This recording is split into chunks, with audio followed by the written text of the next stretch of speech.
एक बार एक प्रोफेसर ने कक्षा में प्रवेश किया और अपने विद्यार्थियों की परीक्षा लेने का निर्णय किया।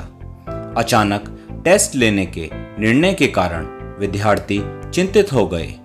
प्रोफेसर ने सभी विद्यार्थियों को प्रश्न पत्र दिया जिसमें बहुत सारे प्रश्न लिखे हुए थे।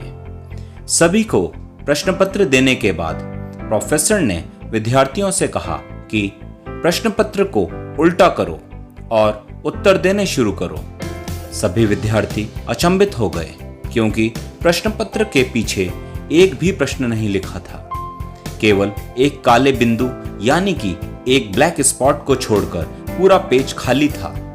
प्रोफेसर ने कहा, आपको इस पेज पर जो कुछ भी नजर आ रहा है उसके बारे में लिखो। विद्यार्थी कुछ समझ नहीं पा रहे थे कि उस खाली पेज के बारे में क्या लिखें। कुछ समय बाद प्रोफेसर ने सभी के उत्तर पढ़ने शुरू किए।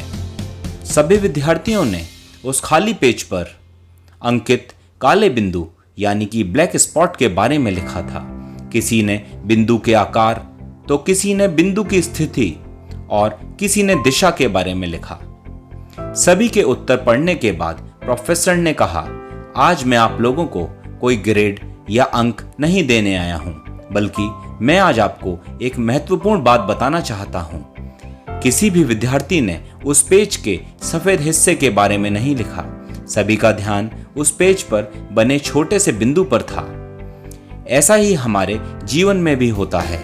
हमारे पास पूरा सफेद पेज है, लेकिन हम हमेशा उस छोटे से काले बिंदु यानी कि ब्लैक स्पॉट के समान छोटी छोटी समस्याओं के बारे में सोचते रहते हैं। ईश्वर ने हमें जीवन रूपी उपहार दिया है जिसमें हमारे पास हमेशा खुशियां मनाने का कोई न कोई कारण होता ही है, लेकिन फिर भी हम छोटी छोटी समस्याओं से चिंतित होते रहते हैं और खुशियां मनाने के सारे अवसर खो देते हैं। हमारे जीवन में काले बिंदु का स्थान बहुत छोटा है, इसीलिए अपना ध्यान उस काले बिंदु से हटा दीजिए और सकारात्मक जीवन जीने की राह में आगे बढ़िए। धन्यवाद।